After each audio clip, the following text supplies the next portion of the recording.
Australia has been urged to close its borders, shut down schools and universities, and cancel mass events, all risk facing a complete and utter coronavirus epidemic.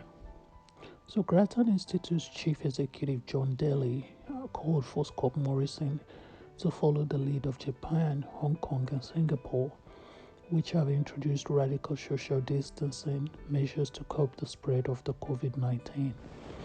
Mr. Daly said while some countries' approaches to the outbreak have impacted their economies, they have been successful in reducing the virus cases. One option is that we can introduce very significant social distancing now and also potentially close the airports to foreign travelers. The consequence of that will be you will probably see the number of cases in Australia drop to zero. The second option is that you keep doing what we're doing at the moment.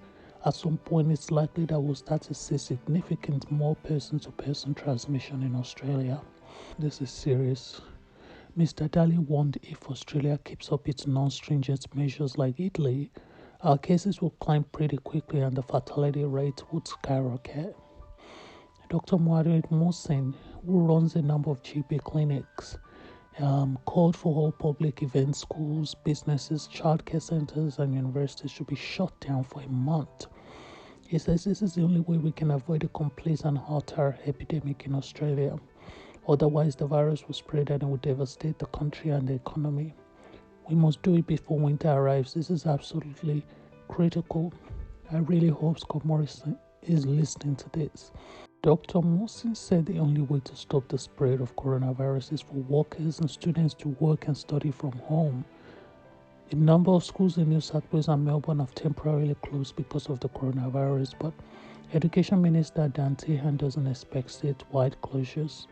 Mr. Tehan said it would be more likely for schools in particular areas to close, with the government relying on expert medical advice. Universities are scaling back their course offerings or providing more online tuition.